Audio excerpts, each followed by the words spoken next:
Bismillahirrahmanirrahim. Assalamualaikum warahmatullahi wabarakatuh. Alhamdulillahilladzi jama'ana al-mu'minina wal-mu'minat muhsinina wal-muhsinat fi hadzal masjidil ihsan al-mubarak insyaallah. Nusalli wa nusallimu 'alal habibil mustafa nabiyyina Muhammadin wa 'ala alihi wa sahbihi wa dzurriyyatihi wa ummatihi ila yaumil mi'ad wa ba'd. فيا أحباب الله وأحباب رسوله صلى الله عليه وسلم من الآباء والأمهات أوصي نفسي وإياكم بتقوى الله فقد فاز المتقون فلا تموتن إلا وأنتم مسلمون فقال تعالى يا أيها الذين آمنوا اتقوا الله حق تقاته ولا تموتن إلا وأنتم مسلمون. Dan yang paling spesial ini saya harus sapa semuanya jamaah BKSM dengan seragam yang berbeda-beda. Jadi seragam ini asal daerah, asal majelis ta'limnya. Kenapa saya tanya dengan rombongan seperti ini? Karena nanti di Quran itu ada surat rombongan. Ada surat rombongan, tapi nggak ada surat seragam memang. Ya. Tapi ada surat rombongan, yang masuk surganya itu serombongan. Ya. Tidak cukup dengan amin, kita belajar dulu ntar ya, supaya paham. Ya, bapak-bapak nanti belakangan ya Pak, surat bapak-bapak nanti tenang. Jadi ada surah Az-Zumar namanya, surah ke-39. Ya, nanti ada yang digambarkan, disampaikan oleh Allah dalam Al-Quran, itu masuk surganya itu Zumara, ilal jannati Zumara, satu rombongan. Nah cuma itu baru umum Bu, baru umum. Ada orang-orang yang memang masuk surganya itu saling bergandengan tangan, bukan cuma serombongan. Jadi nanti ada yang dibagi 7 golongan, ada yang dibagi 2 golongan. 7 golongan itu nanti disebutkan dalam hadis Nabi SAW di Sahih Muslim. Sab'atun yadhilluhumullahu yawmal qiyamati fi dhillin yawma la dhilla illa dhilluh. Ada saat hisab nanti itu 7 golongan, 7 rombongan. Saat orang lain merasa gelisah, takut, kemudian keringat sudah naik sampai ke dekat leher, yang penting pengen dihisab. Jadi sudah tidak ingat surga dengan neraka, yang penting cepat dihisab. Nah ada 7 golongan yang santai saja, santai, tenang, karena dinaungi oleh Allah dengan payung yang sangat lebar. 7 nanti itu. Ya. Kemudian ada lagi yang 2 golongan. Yang 2 ini unik, jadi bisa masuk ke 7, bisa keluar dari 7. Bisa masuk ke 7, bisa keluar dari 7. Jadi kalau dia pengen di dalam yang 7 itu, dia santai gabung dengan yang lain. Al-imamul adil, ada pemimpin yang adil. Kemudian ada rajulun qalbuhu muta'alliqun bil masajid. Ada anak muda yang lekat dengan masjid. Kemudian rajulani tahabba fillah. Ada 2 yang saling mencintai karena Allah. Kalau bertemu tuh ngingetin, ayo kita ke masjid yuk. Ayo majlis ta'lim yuk. Ayo ngaji yuk. Kalau jilbabnya yang satu dilepas, dia mengingatkan lagi, jangan lepas ya, takutnya kita berpisah di hari kiamat. Ini 2 sahabat begini, itu nanti akan disatukan oleh Allah sejak hisab. Nggak akan dipisahkan. Bahkan nanti ada hadis yang sahih, saat yang satu diperintahkan masuk ke surga, temannya belum muncul, dia berkata, ya Allah, ya teman saya belum ada. Teman saya belum ada. Maka diperintahkan untuk dipanggil kawannya, bergandengan dia ke surga. Itu masih di 7 golongan. Ya, jadi saya harapkan ibu jangan seragamnya aja yang kembar tuh. Ya. Tapi hatinya juga mesti ikut. Ya, hatinya mesti ikut. Nanti ada yang santai. Saya contohkan 3 dulu karena ini kita belum mulai, baru mukadimah ini ya. Nanti ada yang 2. Yang 2 itu yang suka selama hidupnya ngaji Al-Baqarah dan Ali Imran. Saya ulangi ya, yang suka mengaji Al-Baqarah dan Ali Imran. Jadi nanti fadilah surah Quran 114 itu beda-beda. Ada fadilahnya di alam kubur, seperti surah Al-Mulk, itu menjaga jasad. Ada fadilah surah Yasin, itu memuliakan khususnya saat kematian. Jadi wafat, kalau ingin setelah wafat disebut kebaikan-kebaikannya, itu rajin ngaji surah Yasin. Kalau ingin ditanamkan cahaya di kuburnya, itu surah Al-Mulk. Kalau ingin dijaga dari Jumat ke Jumat dan sepanjang hidupnya, itu surah Al-Kahf. Ya, ada tambahan lagi. Ya. Nah, jadi ibu silahkan. Mau Yasinan, boleh. Mau Baqarahan, boleh. Ali Imranan, boleh. Al-Kahfian, boleh. Ya, Al-Ikhlasan, boleh. Gitu. Al-Ikhlas nanti ada nasabnya juga. Semua surah Al-Quran itu ada fadilahnya. Kalau ibu nggak percaya, ya silakan. Minta cepat, besok dikubur kelihatan. Ya. Jadi yang dua itu, Al-Baqarah dan Ali Imran. Nah, yang ingin saya tekankan, ada yang saling bergandengan. Dan yang digandeng ini bukan cuma temannya. Yang digandeng ini ada orang tuanya, ada anak-anaknya, ada pasangannya, plus di belakang ikut rombongan kawan-kawan dan keturunannya. Ibu mau? Mau nggak? Baik. Ibu pilih mana? Gandeng suami, gandeng teman?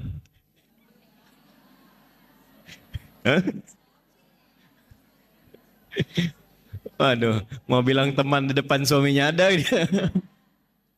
Bilang suami temannya bingung. Ya, yang ini nggak ada pilihan. Pokoknya semua digandeng. Jadi suami itu pasangan, suami juga gandeng istri, langsung.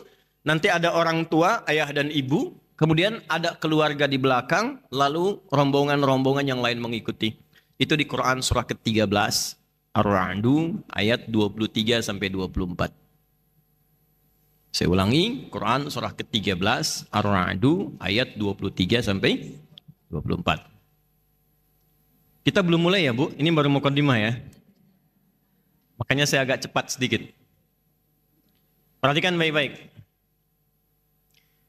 Surga, saya ulangi, surga. Siapa yang pengen ke surga? Siapa yang pengen surga Firdaus? Yang sesurga bersama istri-istri Nabi? Saya. Siapa yang merasa amalnya sudah cukup banyak? Siapa yang merasa salahnya banyak? Siapa orang aneh yang hadir pagi ini? Amal sedikit, salah banyak, pengen ke surga, Firdaus sama istri Nabi. Nah, itulah BKSM. Lalu kita ambil rumusnya. Yuk, pelan-pelan. Surga itu ada 8 pintunya. Dan 8 jenisnya. Saya ulangi ya. Ada 8 pintunya, 8 jenisnya. Nanti di pintunya itu ada nama berdasarkan amal soleh. Saya ulangi, ada nama berdasarkan amal soleh. Misal, ibu rajin puasa. Ya, belum Ramadan sudah puasa. Puasa sunnah maksudnya ya. Senin, kemudian Kamis, puasa Daud. Ya. Puasa Daud tuh, kalau sudah puasa Daud, Senin Kamis berhenti, Bu. Ya, jadi misal, Senin puasa, Selasa istirahat. Rabu puasa, Kamis istirahat. Itu konsepnya. Jadi levelnya naik. Di Senin dengan Kamis tambah Ayyamul Bid tengah-tengah misalnya, pindah ke puasa Daud, itu berhenti dulu yang Senin Kamisnya. Karena sudah diikutkan ke puasa Daudnya. Itu level yang tingginya. Walaupun tidak dilarang kalau ingin ditunaikan puasa di hari bertepatannya. Misal Senin puasa, Selasa istirahat. Rabu puasa, Kamis istirahat. Kalau ingin puasa pun tidak dilarang. Tapi idealnya berhenti dulu. Lalu lanjutkan supaya siklus puasa Daudnya teratur. Dan yang disebut puasa Daud yang sunnah itu cuma puasa yang lekat dengan Nabi Daud. Jadi tidak ada di syariat kita sholat Daud misalnya. Ya, subuh sholat duhur tidak, asar sholat maghrib tidak. Jadi cuma puasa Daud. Baik ya. Nah, ibu rajin puasa. Sebelum Ramadan sudah berlatih puasa. Itu ketika pulang oleh Allah dikhususkan satu nama pintunya khusus untuk amalannya. Namanya Ar-Rayyan. Apa namanya? Ar-Rayyan. Baik. Lis-sha'imi babun fil jannati yuqalu Ar-Rayyan. Atau kama qala Rasulullah sallallahu alaihi wasallam. Bagi orang yang rajin puasa, itu ada pintu khusus saat kembali kepada Allah. Di surganya namanya Ar-Rayyan. La yadkhuluhu illa sha'imun. nggak akan pernah masuk lewat pintu itu kecuali yang biasa rajin puasa. Nanti pintunya manggil. Ada penjaganya malaikat. Aina shaimun, aina shaimun. Mana yang biasa puasa, mana yang biasa puasa. Nah, kalau yang nggak bisa ngaku-ngaku, Bu. Kan mulutnya dikunci, nggak bisa saya gitu, nggak. Itu amalnya langsung yang terbiasa membentuk keadaan tubuh, amal itu yang membawa tubuh dia bangkit. Karena mulut dikunci. Yo yang ngaji Yasin, al-yauma nakhtimu ala afwahim. Atau kallimuna wa tashhadu.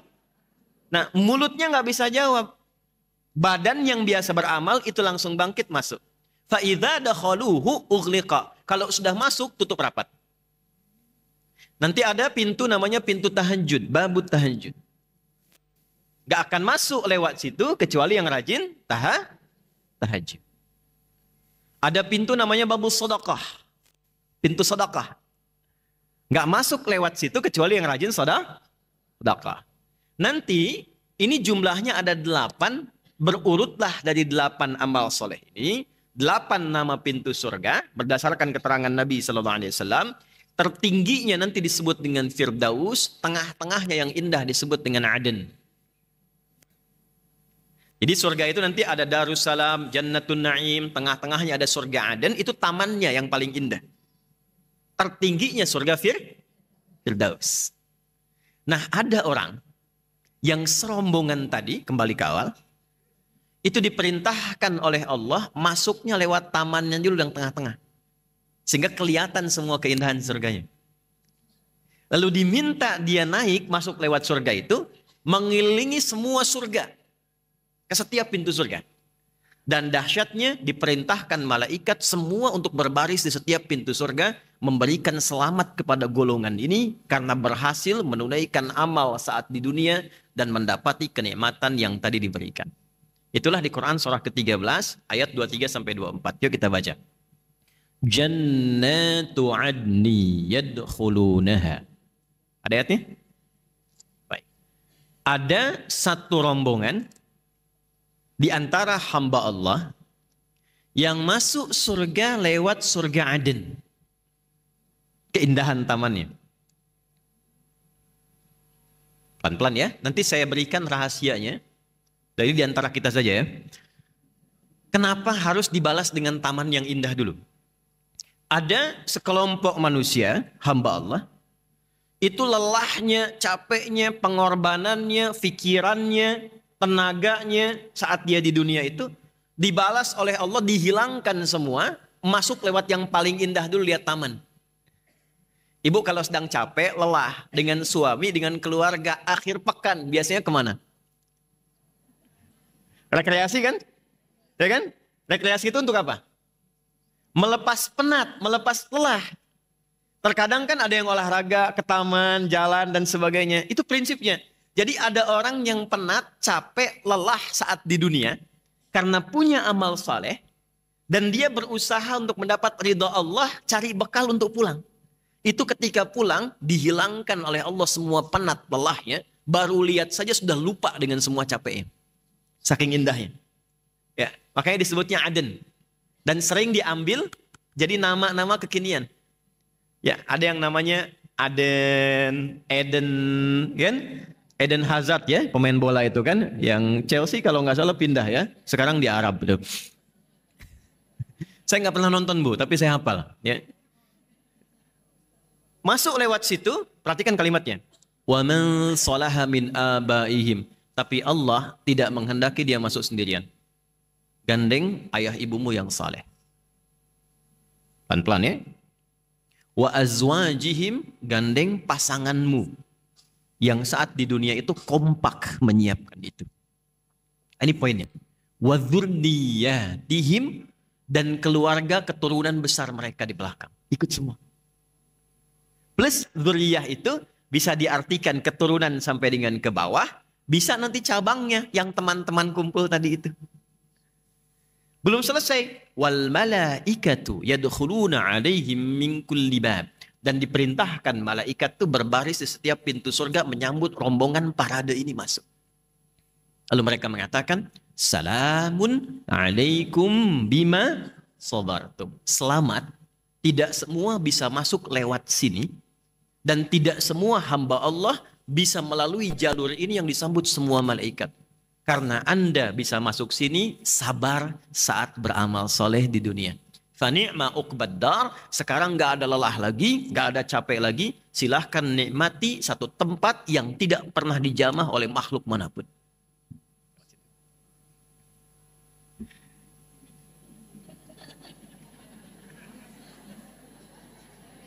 Ini nggak apa-apa, biar aja. Nggak apa. Nah, kalau saya sudah biasa, anak-anak, itu barangkali malaikat yang sedang menyamar. Ya, bagus. Ya. Bentar. Balik lagi. Nanti Ustadz ada tebak-tebakan ya, sayang. Anaknya Bu ya, bukan ibunya yang sayang. Anaknya. Nanti kita tebak-tebakan ya. Balik sini. Apa amalannya? Sampai dia bisa masuk ke dalam surga dengan semua apresiasi tadi. Tafsirnya banyak. Tapi saya ingin khususkan untuk amalan ibu-ibu saja. Saya ulangi, saya ingin khususkan untuk amalan para ummahat dulu. Sudah? Nanti kalau detailnya banyak, ada ahli Quran, ya, ada amalan khusus dia yang terkait dengan masjid, dengan sedekah macam-macam. Untuk perempuan, amalan tertingginya sehingga mampu oleh Allah diberikan apresiasi tertinggi ketika masuk surga adalah meneladani keteladanan istri-istri Rasulullah sallallahu alaihi wasallam. Saya ulangi, meneladani keteladanan istri-istri Rasulullah sallallahu alaihi wasallam. Nah, jadi saat tema ini dituliskan dan disebarkan, bukan sekedar mengajak ibu untuk belajar. Tapi visi besarnya, diharapkan ini bisa menjadi kurikulum yang setelah pengajian ini diikuti, diteladani, dengan harapan saat pulang kita mendapatkan apa yang Allah janjikan lewat Quran tadi. Jelas ya? Paham? Baik, kalau sudah jelas, sudah paham, kita akhiri pertemuan kita. Jelas tidak? Oh belum, baik.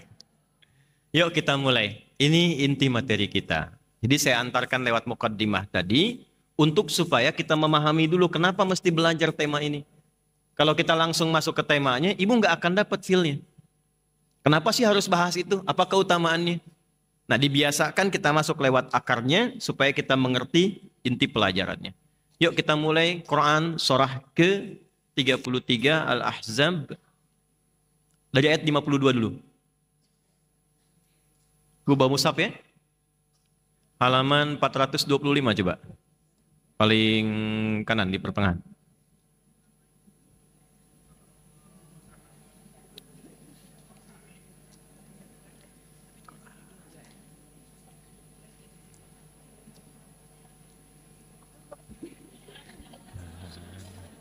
Oh ya, apa? Oh jangan sibuk sini aja.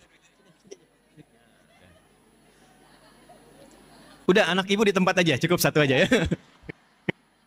Udah. Sudah? Ada? Ayat 52 sudah? Halaman 425. Oke. Baik, yuk lihat baik-baik. La yahillul lakan nisa'u min ba'du. Ada ayatnya? Baik. La yahillu lakan nisa' min ba'd. Sampai situ dulu pelan-pelan. Ibu dan juga teman-teman ikhwan yang mungkin bergabung, para ayah yang ada di luar dan di depan. Nabi itu oleh Allah dari sejak sebelum kelahiran, kemudian lahir, tumbuh berkembang, sampai berumah tangga, sampai meninggal, itu semuanya oleh Allah sudah diberkahi perjalanan hidupnya. Dan dijadikan role model semuanya. Satu-satunya manusia yang sebelum lahir, berkehidupan sampai wafat, yang dijadikan semua perjalanannya itu teladan, itu cuma Rasulullah. Nabi Muhammad sallallahu alaihi wasallam. Karena itu, oleh Quran ditetapkan dengan nama uswah. Itu nanti kalau kita mundur sedikit, Quran surah 33 ayat 21, kita temukan laqad kana lakum fi rasulillahi uswatun hasanah. Sungguh dengan keagunganku kata Allah, aku tetapkan semua yang melekat pada Rasulullah. Ingat semuanya ya, termasuk namanya.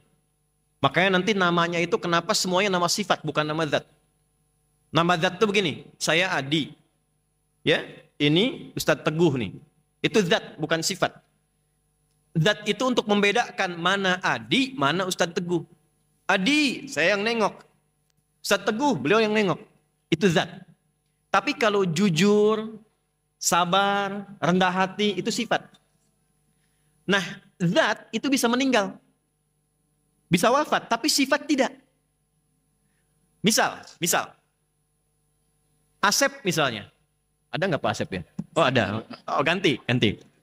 Jangan Asep lah. Jangan Asep. Ini pasti nggak ada nih.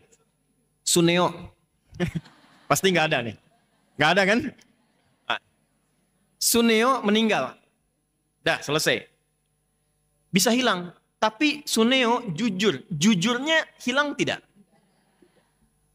Orangnya boleh meninggal. Tapi sifatnya tidak.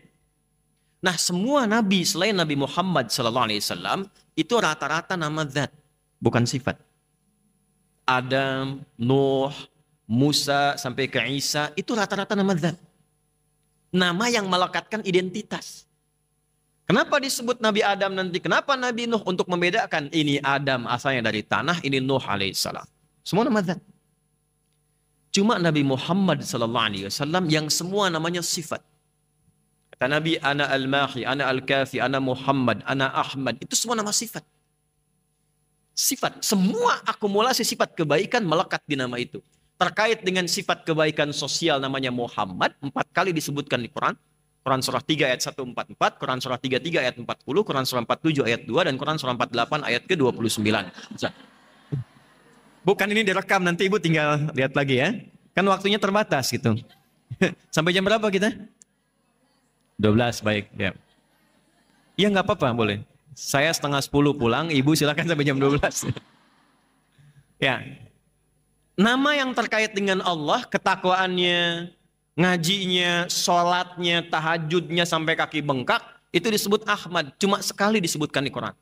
Quran surat 61 ayat yang ke-6. Jadi ada hubungan sosial, ada zona vertikal. Hablum minallah, hablum minan. 1 tambah 4 berapa? 5 kan? Nah, rukun Islam ada berapa?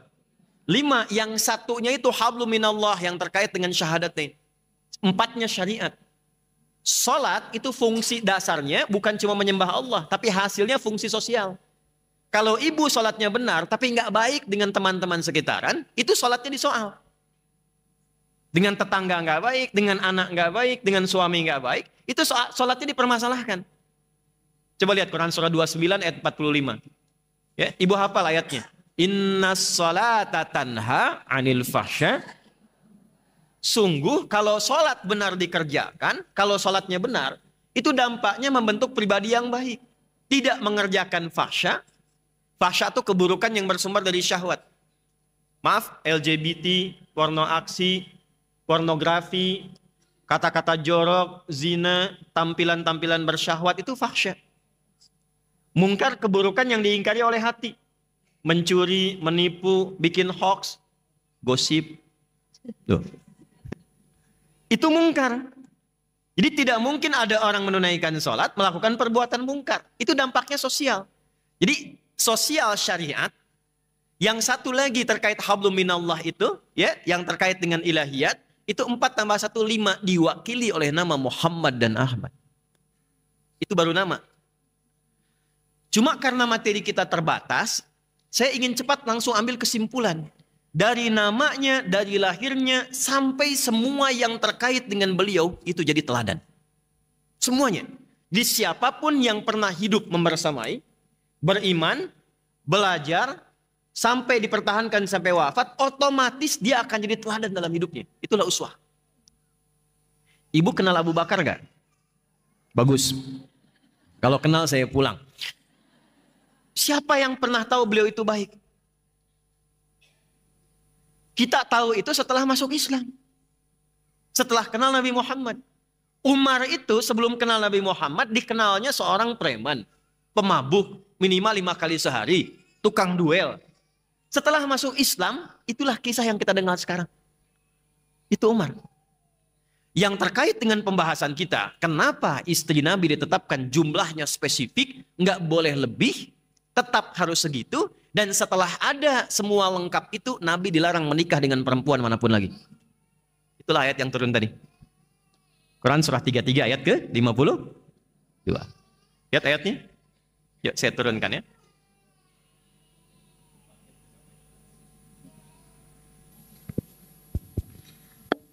Bismillah. Quran surah 33 ayat 52. Kita masuk pembahasan ke istri Nabi sallallahu alaihi wasallam. Istri Rasulullah sallallahu alaihi wasallam.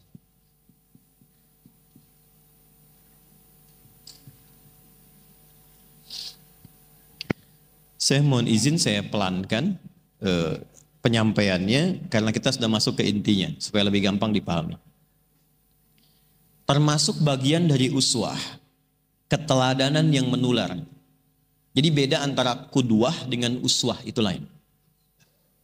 Kalau kudwah sosoknya teladan. Jelas? Sosoknya teladan, tapi belum tentu keteladanannya bisa menular kepada yang lain. Kalau uswah, teladan dan keteladanannya itu bisa menular kepada yang lain. Jadi baru lihat saja itu sudah bisa memberikan manfaat. Lihat Rasulullah nih ya, walaupun kita tidak pernah membersamai, nggak pernah jumpa, lihat di mimpi aja ketemu Nabi. Itu pasti merubah kehidupan ibu. Lain itu. Apalagi yang hidup sezaman dengan beliau. Apalagi yang bergaul. Nah, keteladanan yang berlanjut itu disebut dengan uswah. Kalau ibu perempuan ingin cari keteladanan terbaik yang pernah hidup bersama Rasulullah SAW, tingkat A1-nya istri-istri Rasulullah SAW. Karena beliau yang tinggal di rumah membersamai Nabi, 24 jam bersama Nabi, otomatis tidak ada satupun perempuan di muka bumi yang bila ingin menjadi perempuan terbaik, contoh teladannya nggak ada yang lain kecuali istri-istri Rasulullah Sallallahu Alaihi Wasallam. Dan tadi saya katakan jumlahnya pun Allah yang atur. Kalau sudah jumlahnya ini tercukupi, dilarang Nabi menikah lagi. Walaupun perempuan yang terlihat itu lebih cantik dari jumlah yang telah dinikahi itu. Walau a'jabaka husnuhunna, Muhammad cukup ini bilangannya. Kalaupun ada yang lebih menarik tampilannya, lebih cantik dari paras fisikalnya, tetap Nabi nggak diperkenankan. La yahillu lakan nisa'u min ba'du. Setelah ini nggak ada lagi yang boleh dinikahi. Apa rahasianya? Sebelum ke rahasianya, saya tanya dulu, berapa jumlah istri-istri Rasulullah Sallallahu Alaihi Wasallam? Boleh angkat tangan? Angkat tangan, jangan keroyokan. Angkat tangan. Ibu, 13. Ya, salah. Gak apa-apa, yang penting sudah usaha. Berapa? 11, 9. Buka Google dulu deh, klik. Ya, ibu 18. Banyak banget. 14. Masya Allah. Ya, salah. Ya, 9. Kurang sedikit lagi. Tuh. Angkat tangan. Ibu. Ya. 11. Ya, ini betul 11. Ya. Tapi kurang sedikit. Ya. Kenapa? 13. Ya, salah. Waktu habis.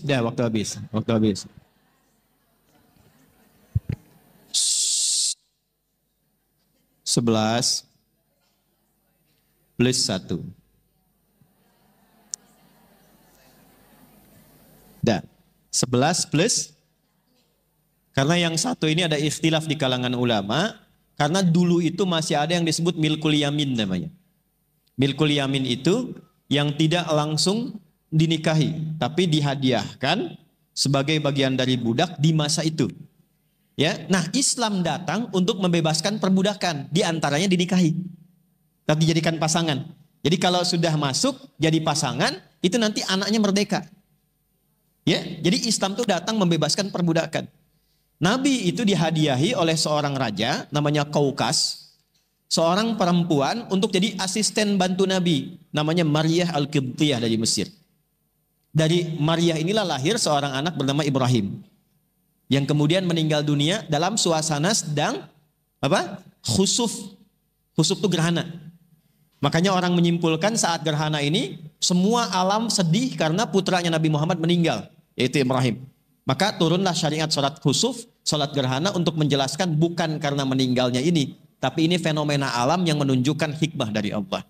Nah, para ulama ada yang menyebutkan ini 12 masuk golongan, ada yang membedakan untuk mengenang sejarah dan memberikan dampak hukum tetap 11 plus 1.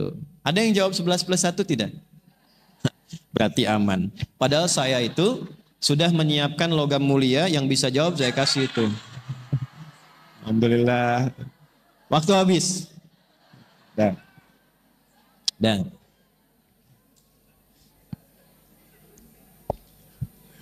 Maaf ya Pak. Nah, lihat sini. Jadi jumlahnya berapa? Tahan dulu sebentar. Ya, pertanyaan kedua. Dari semua jumlah ini, kenapa mereka dipilih oleh Allah Subhanahu wa taala untuk menjadi pendamping Nabi? Dan menariknya, nanti semua ini punya perbedaan usia yang tidak sama. Dan punya jejak sejarah yang berbeda. Pertanyaan saya cukup satu aja, satu. Yang terkait dengan ibu semua. Kenapa Allah memilihkan untuk Nabi, semua ibunda kita perempuan yang mulia ini, kira-kira apa hikmahnya untuk perempuan-perempuan termasuk ibu saat ini? Boleh angkat tangan. Ya Bu. Mana ibu belakang? Kenapa Bu? Mewakili DKM? Mewakili sifat-sifat wanita. Di mana? Di langit? Di bumi. Ya Ibu benar. Ibu dapat. Ini ya. Nah, baik. Nanti saya titip ya Bu ya ke BKSM yang ini ya, TDI atau Darul Ihsan. Saya titip sekarang aja Bu. Belakang ya Bu ya. Kan Bu. Jangan dibuka sekarang, simpan aja Bu, simpan dulu. Ya, balik sini, fokus lagi. Ini poin utamanya. Mengapa Allah pilihkan ibunda-ibunda mulia ini? Kita sebut ibunda karena ini ibu kita semua. Dan itu Allah yang perintahkan. Ya, wa azwajuhu ummahatuhum. Kenapa dipilihkan beliau-beliau ini? Karena ternyata semua istri Nabi itu mewakili semua karakter dan sifat-sifat perempuan di muka bumi. Jadi semua karakter perempuan yang hidup di bumi itu terwakili semuanya oleh 12 orang mulia ini. Semuanya. Dari yang hobinya ngaji seperti ibu sekarang bikin pengajian, sampai yang bikin kue, sampai yang suka fashion, itu ada. Ada nasabnya. Jadi kalau ibu datang pengajian seragaman, kalau pengen ada seragam yang syar'i, yang bagus, itu ada nasabnya. Kalau ibu suka bikin kue, yang bikin kuenya ada berkahnya, itu ada nasabnya. Kalau ibu bikin majlis taklim yang digabungkan, pengen tahu jadwalnya kapan, materinya apa, bagaimana mengaturnya, itu ada juga sanadnya. Dan semua terwakili di 12 orang ini. Nah, nanti kesimpulan dari 12 itu pulang dari sini, ibu belajar kira-kira ibu mirip siapa. Itu aja. Ya. Kalau mirip Sayyidah Khadijah, saya kira mustahil lah. Ya. Gak ada harapan ibu, pokoknya jauh. Karena yang 11 pun pengen ikut gak bisa. Ya, jauh pokoknya. Yang disebut oleh Nabi itu Khadijah, Khadijah, Khadijah. Ya. Tapi nanti bisa dipelajari, setidaknya bisa mendapatkan keberkahannya. Yuk kita mulai. Pelan-pelan. Saya tidak akan rinci namanya dulu, sampai 12 itu. Saya akan rinci sifat umumnya dulu. Karena ini yang paling penting. Jadi kita ambil keteladanan dulu yang Allah telah didik mereka. Ini poinnya. 12 ini punya karakter beda-beda, tapi oleh Allah dibuat standar pendidikan yang sama. Sehingga menjadi ideal. Jadi ada yang standar, kalau ibu ingin menjadi misalnya perempuan yang salehah, meneladani istri Nabi, standarnya apa? Nah yang standar ini nanti dirinci sesuai dengan sifatnya. Jelas ya? Yuk kita buat standar umum dulu, mengacu kepada value atau nilai-nilai yang disampaikan Al-Quran. Surah ketiga-tiga, kembali lagi. Ayat 32 sampai 33. Ayat 32 sampai 33. Halaman 423. Ada? 422, 423. Al-Ahzab ayat 32 sampai 33. Tadi ibu baca yang ngaji Quran, saya sayup-sayup dengar. Sudah? Bismillahirrahmanirrahim. Ya nisa'an nabi lastunna ka ahadim minan nisa'i inittaqaitunna. Ada? Oke. Jadi standar satu dulu ya. Ya nisa'an nabi, wahai istri-istrinya Nabi. Saya ulang ya, wahai istri-istrinya Nabi. Lastunna ka ahadim minan nisa. Kalian tidak sama dengan satu pun perempuan di bumi. Baik. Kalian tidak sama dengan satu pun perempuan di bumi. Artinya istimewa. Tahan sampai sini, Bu. Tahan dulu sebentar. Yang dimaksud tidak sama dengan satu pun manusia di bumi, itu ada dua makna. Ada yang khusus untuk istri Nabi saja. Maksudnya kalian istri Nabi, yang lain bukan. Dan mereka itu menjadi istri Nabi di dunia dan menjadi istri Nabi di akhirat. Dunia akhirat. Jadi di dunia mendampingi Nabi, di akhirat bersama Rasulullah sallallahu alaihi wasallam. Itu kekhususan yang untuk mereka saja. Ya, ibunda kita. Tapi yang kedua, itu membawa namanya value, nilainya. Mereka ditetapkan istimewa karena oleh Allah diberikan standar pendidikan. Maksudnya kalau kita putra-putrinya, anak-anaknya, ibu yang perempuan-perempuan, ingin masuk dalam golongan yang istimewa itu, ikut standar ini. Walaupun levelnya nggak sama dengan istri Nabi. Tapi minimal naik level jadi istimewa. Bahasa bebasnya begini, wahai putri-putrinya, istri-istri Nabi, ibu nih. Kan di Quran disebutkan istri-istri Nabi itu ummahatul mukminin, ibunda kita semua. Kalau ingin meniru ibunda, jadi istimewa yang nggak sama dengan umumnya perempuan. Ikut ini. Jadi kalau ibu ikuti ini, diteladani ini, status ibu naik di hadapan Allah dibedakan dengan perempuan pada umumnya. Jadi walaupun sekarang banyak perempuan di luar, di muka bumi ini, ibu masuk ke sini, langsung masuk golongan istimewa. Jelas? Baik. Ya nisa'an nabi, wahai istri-istri Nabi sallallahu alaihi wasallam, lastunna ka ahadim minan nisa. Kalian enggak sama dengan perempuan pada umumnya. Baik. Yang melekat pada beliau, hukumnya khusus, menikah dengan Nabi, istri Nabi, sepeninggal Nabi, nggak boleh dinikahi oleh siapapun. Khusus sudah jadi ibu saja.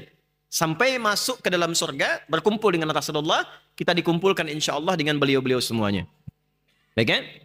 Nah, yang ditinggalkan untuk kita apa? Ini taqaitunna.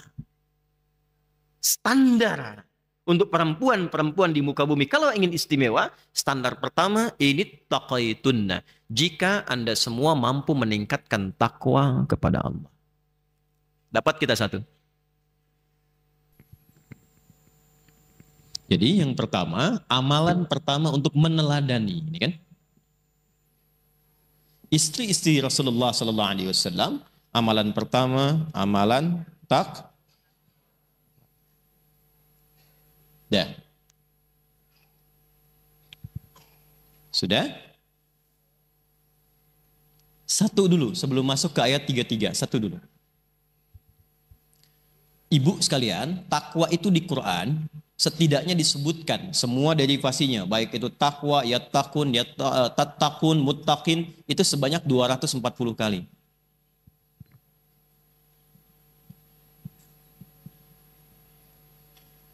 Jadi kalau ibu ingin meningkatkan takwa kepada Allah, maka harus dikeluarkan 240 kata ini. Jelas? Jelas? Ya, kalau sudah jelas, sudah. 240 ini dibagi 3. Dibagi 3. Nah, 3 ini yang nanti kita akan turunkan. 1, hubungan dengan Allah berupa ibadah ritual. Ibadah ritual. Hubungan dengan Allah itu bahasa Arabnya hablum minal. 1. Nanti kita akan bahas termasuk amalan istri Nabi, apa saja amalan ritualnya. 2, amalan sosial. Hablum minan, ibadah sosial.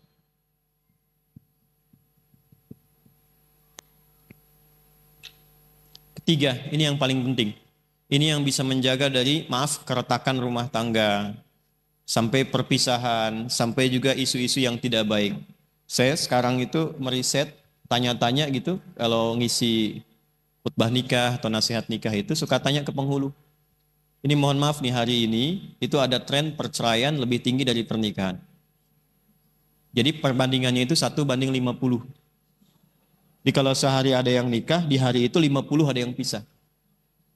Dan sekarang di kalangan tertentu jadi tren. Jadi kalau temannya pisah, besoknya dia pisah juga tuh. Sudah ada begitu tuh, udah zaman-zaman nggak elok. Nanti bagian terakhir ini akan menjaga di rumah tangga, karena nanti ada setan khusus yang memang mencegah supaya kehidupan rumah tangga, khususnya para istri ini, tidak sejalan dengan apa yang Allah perintahkan, Allah tunjukkan di sini. Nanti ada setan khusus goda di rumah tangga. Nanti kita bahas.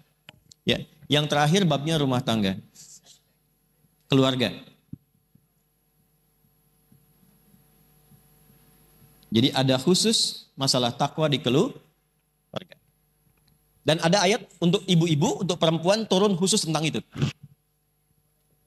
Yuk kita mulai 1. Saya agak cepat. Ibadah ritual. Bentuknya apa saja? Saya akan langsung sebutkan amalnya. Lalu kita contohkan dari Quran, dari sejak sebelum era Nabi, diikuti nanti oleh istri Nabi, apa yang harus disiapkan. 1, sholat. 1 apa? Ini yang paling pokok ibu ya, sholat. Sehari berapa waktu? Berapa rakaat? Itu masih standar, belum masuk meneladani istri-istri Rasulullah. Kalau ibu ngaji ke sini, itu harus naik di atas standar. Jelas? Tadi kan cita-citanya sama semua kan? Ya kan? Meneladani dan membersamai istri-istri Rasulullah ibunda kita. Naikkan di atas standar. Tambah dulu 1. Tahajud. Tahajud. Oke. Tolong nanti BKSM, MTDI bikin ini ya, bikin grup ya. Ini masuk database semuanya, bikin grup yang bisa masuk. Nanti ketua BKSM-nya misalnya bikin 1 tim ad hoc kecil mempraktekkan materi kita hari ini. Materi pertama tahajud, jam sekian sepakati, langsung miss call aja. Dan miss call-nya harus khairan yarah. Karena miss call dibagi 2. Wa may ya'mal mithqala dzarratin khairan yarah, wa may ya'mal mithqala dzarratin syarran. Syarran yarah itu yang enggak ada pulsa, yang sengaja miss call pengen ditelepon balik. Balik sini. Jadi saya kalau bercanda sama teman-teman ahli Quran tuh, terutama yang Mesir itu suka pakai Quran. Kadang-kadang, tapi bercandanya bercanda positif. Ya, lagi makan bakso aja dia bisa jawab tuh, orang Mesir kesini makan bakso. Ya, baksuhum bainahum syadid gitu. Ini sambalnya pedas benar ini. Baik, balik sini. Salat. Yang pertama salat apa? Tahan.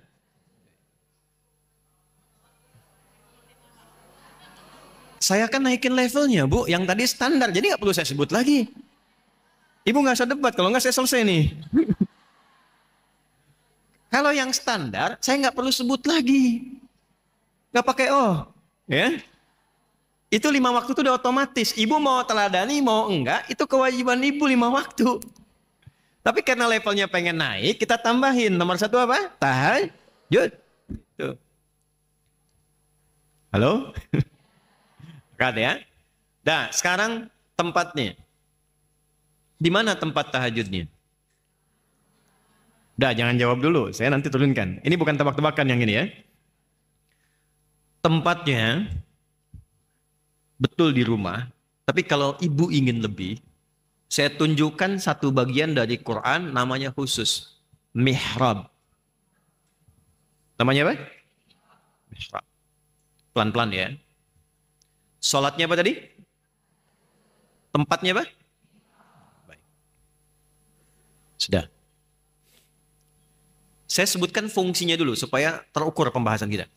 Mihrab itu di antara tempat spesifik yang disebut dalam Al-Quran bisa mempercepat terkabulnya doa sekaligus mendatangkan rizki dari sisi yang tidak diduga. Itu mihrab. Itulah rahasianya kenapa para imam mimpin sholatnya di mihrab. Dibedakan dengan yang lain. Karena imam pemimpin sholat yang mimpin doa. Diharapkan ketika imam mimpin itu doa-doanya cepat dijawab oleh Allah. Itu yang menjadikan gak semua orang bisa jadi imam. Khusus. Itu yang menjadikan semua imam sebelum sholat nengok dulu ke belakang. Dilihat dulu. Untuk diketahui siapa yang sholat. Jamaah mana. Apa yang harus dibacakan sesuai dengan kemampuan berdiri makmumnya. Itu kadang-kadang Bu, ini pengalaman para penghafal Quran ketika mimpin sholat. Itu sudah nyiapkan ayat. Begitu sudah mau takbir, siap, itu bisa berubah ayatnya. Bisa lain yang dibaca itu. Makanya nggak boleh sembarangan. Saya waktu mimpin pesantren di Lebak Bulus itu, jadi ada mantan pejabat-pejabat yang ternyata nggak mau berhenti dari jabatan. Jadi di masjid pun harus ada jabatannya juga. Dan pilihannya prestisius jadi imam. Saya motivasi, bagus itu, memang harus begitu. Tapi problemnya bacaannya kurang optimal. Saya bilang, Pak, ini bacaannya kita standarkan dulu aja. Supaya nanti kalau baca nggak banyak salahnya. Jawabannya hebat. Justru kami jadi imam, kalau salah dikoreksi Ustaz. Saya ada pilihan yang lebih bagus, saya bilang. Supaya nggak banyak koreksi, Bapak bagus. Gimana kalau begini? Sebelum sholat, nanti Bapak kita siapkan santri untuk tahsin bacaan. Supaya prestise jadi imam itu tetap tinggi. Nah, saat baca sudah benar. Sementara Bapak ikut tahsin, Bapak tetap jadi imam. Cuman khusus zuhur dan asar dulu.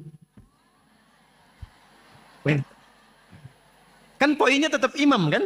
Ya, kadang-kadang memang ada psikologi yang nggak boleh turun jabatan, tetap di situ. Yang penting fungsinya sedikit bergeser, gitu. Bapak zuhur dulu dengan asar, dealnya bagus.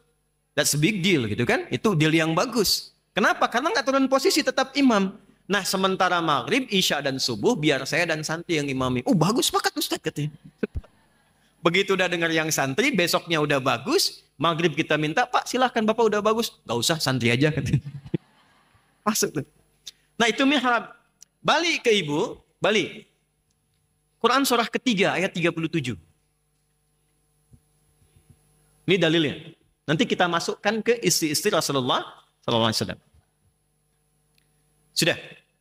Quran surah ke-3 ayat 37. Kita ambil nasabnya ke Sayyidah Maryam dulu. Sebelum eranya Nabi Muhammad SAW. Maryam anak siapa? Imran. Dengan Hannah. Ibundanya Nabi Isa AS. Maryam.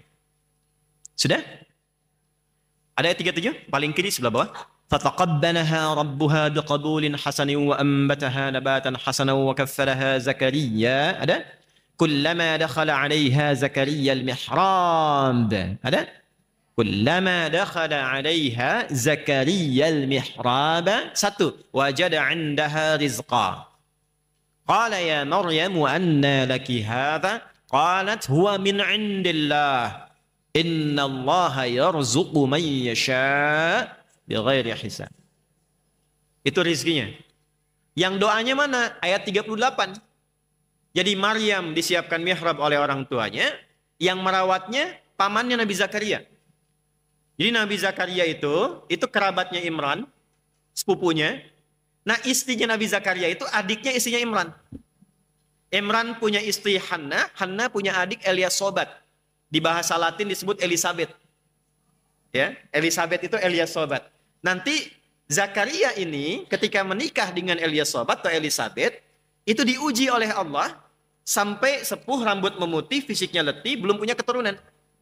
Istrinya divonis secara medis, maaf sekali, divonis monopause dan mandul. Jadi mustahil secara medis. Tapi apa yang terjadi? Nabi Zakaria itu numpang doa, numpang sholat, berdoa di mihrabnya Maryam. Di ayat 38 itu. Nanti jawabannya 39. Hunalika da'a Zakaria Rabbah. Qala rabbi habli min ladunka dzurriyyatan thayyibah. Innaka sami'ud du'a. Rizkinya ayat 37, doanya 38.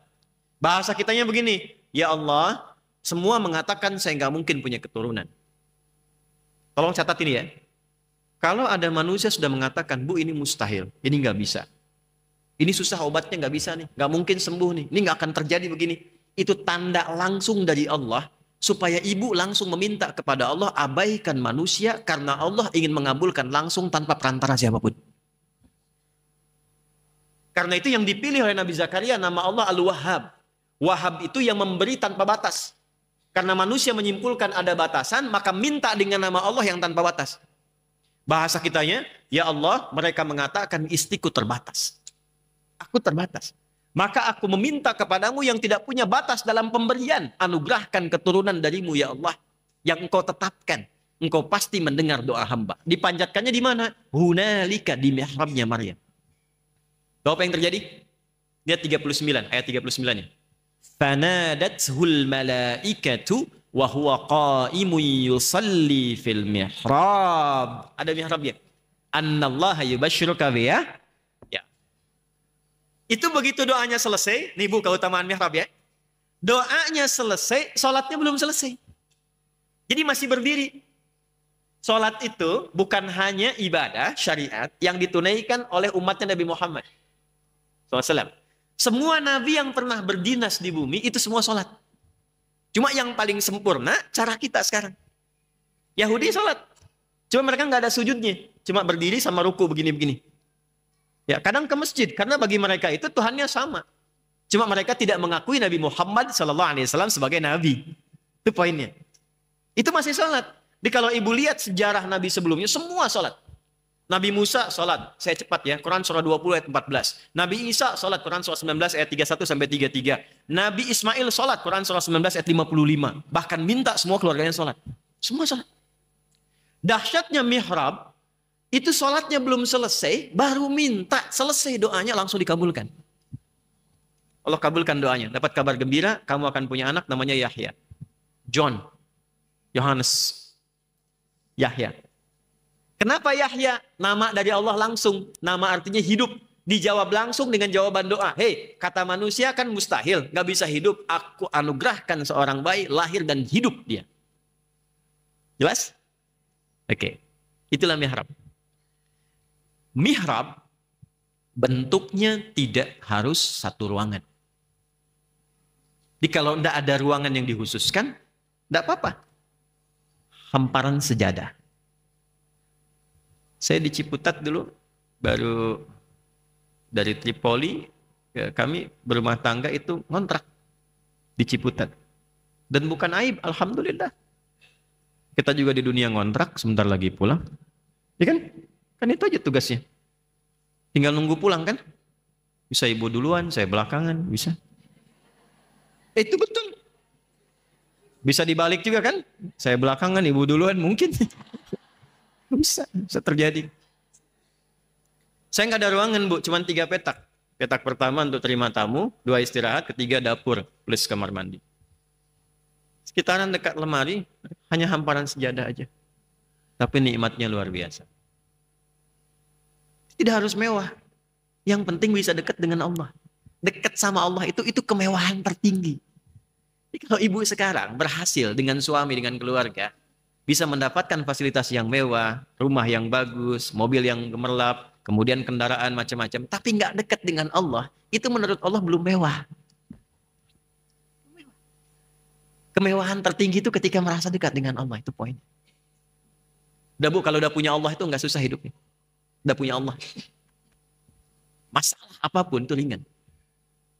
Dan apapun yang kita kerjakan itu dapat bimbingan. Sikap mesti begini, ini mesti begini, ini baik, ini begini, ini begitu, enak. Itu mihrab. Nah, mihrab kalau ibu sudah bikin, misal ada ruangan space, boleh pakai itu. Nggak ada hamparan sejadah, cuma khususkan itu untuk amalan mihrab saja. Apa amalannya? Ini nggak ada yang lain, ibadah tadi, yang ritual. Kalau ibu ngaji, di situ. Sholat, di situ. Maaf ya, semua yang tidak terkait dengan ibadah, keluar dari situ. Saya ulang ya, yang tidak terkait dengan ibadah. Makan jangan di situ, Bu. Ngemil jangan di situ. Termasuk, maaf, bikin status jangan di situ. Klik. Maaf ya, sedang di mihrab, jangan ganggu dulu. Dah, satu ya. Oke, amalan pertamanya sudah dapat. Tahan. Tempatnya apa? Khususkan satu walaupun sehamparan sejadah. Itu aja. Jelas? Nanti latihanlah mulai sholat dan sertakan dalam sholat itu, baik dalam sujud ataupun pasca sholat, doa-doa yang terkait dengan permohonan ibu di rumah tangga atau doa pada umumnya. Silahkan. Nanti lihat perbedaannya setelah itu. Ibu tahu berapa ukuran rumahnya Nabi SAW? Berapa? Hah? Berapa? Ya, gampangnya begini. Gampangnya RS7. Gampangnya RS7. Ruangan sangat sederhana sekali sehingga selonjoran saja susah. Sudah? RS7. Ruangan sangat sederhana sekali sehingga selonjoran saja susah. Nah itu, gampangnya begitu. Itu mihrabnya Nabi itu. Jadi viralnya begini. Waktu Nabi sholat, kakinya kan kena kaki Sayyidah Aisyah waktu tidur. Ya kan? Ibu masih enak kan? Ibu sholat, suami kan di tempat yang lain. Tuh kan? Masih di kamar maksudnya, bukan di tempat lain ya. Atau suami sholat, ibu di ruangan terpisah. Tapi begini, Nabi sholat kan viral kisahnya. Dalam hadis Al-Bukhari kan, Nabi sedang sholat. Sayyidah Aisyah bergerak, kakinya kena kaki Nabi. Tak, kaget, bangun. Melihat Nabi, kakinya sudah bengkak. Itu rakaat pertama, Bu. Bengkak. Makanya kalau ibu buka Al-Bukhari, nomor hadis 2010 sampai 2012, itu datang beberapa sahabat untuk nanya aja kepada Sayyidah Aisyah, kaifa kanat salatun Nabi SAW. Salat malamnya Nabi gimana sih? Kami pengen ikuti. Perhatikan komennya Sayyidah Aisyah. Itu kalau sudah komen, ibu nggak usah komen lagi, langsung like, subscribe, and share. Nggak usah banyak komen, ya. Lihat, la tas'al an husnihinna wa tulihinna. Aduh, jangan ditanya bagus dan panjangnya. Nggak usah ditanya. Penasaran? Abdurrahman bin Auf, Abdullah bin Mas'ud, Ubay bin Ka'ab radhiyallahu taala anhum jami'an dan beberapa yang lain. Besoknya ikut di belakang Nabi ketika dalam satu peristiwa Nabi nggak di rumah. Begitu sholat di belakang Nabi baru tahu ternyata rakaat pertamanya mereka duga 100 ayat Al-Baqarah. Baca. Dikira berhenti, nyambung sampai selesai. 286 ayat. Udah siap-siap ruku tuh sahabat itu, nyambung Ali Imran. 200 ayat. Disimpulkan ini saatnya ruku, nyambung An-Nisa 176 ayat. 5 juz 4 halaman. Setelah An-Nisa itu barulah beliau ruku rakaat pertama. Itu besoknya nggak ikutan lagi. Nah, Sayyidah Aisyah lebih dahsyat. Jadi begitu melihat kakinya bengkak, begitu salam, lihat komen pertamanya. Ya Rasulullah, atau kama qalat lima hakadha. Alam takun madmuna? Alam takun ma'suma? Ya Rasulullah, kenapa mesti sampai bengkak kakinya? Bukankah engkau dijamin masuk surga? Jadi Nabi itu satu-satunya manusia yang sebelum meninggal surat surganya sudah turun. Al-Kautsar itu, inna a'tainakal. Nabi lain nggak dapat. Rasulullah itu belum meninggal, satu surat turun menjamin surganya. Alam takun maksuma, bukankah engkau dijaga dari salah?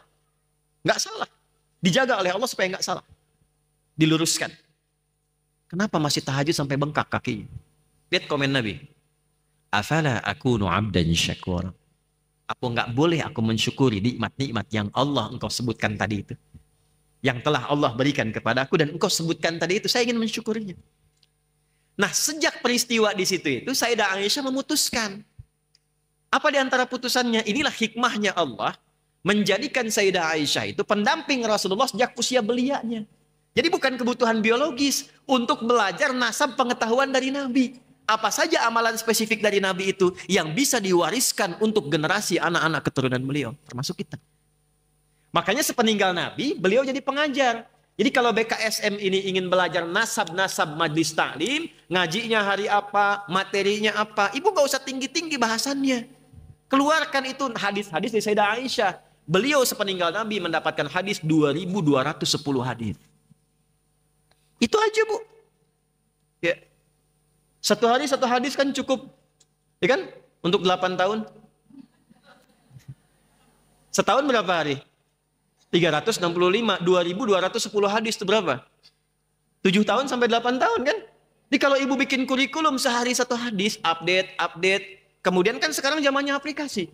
Share maknanya ini. Di alisan ada kajian yang bahas ini. Hadisnya keluarkan satu. Tiap hari satu hadis dengan niat meneladani Sayyidah Aisyah. Dipertemukan dengan beliau di akhirat. Bu, di dunia itu ada orang Mesir, profesor, doktor, ahli agama. Itu membela kehormatan Sayyidah Aisyah dari tuduhan Syiah. Di Syiah itu menuduh yang tidak pantas pada Sayyidah Aisyah. Beliau menulis buku dan ceramah pembelaan pada Sayyidah Aisyah.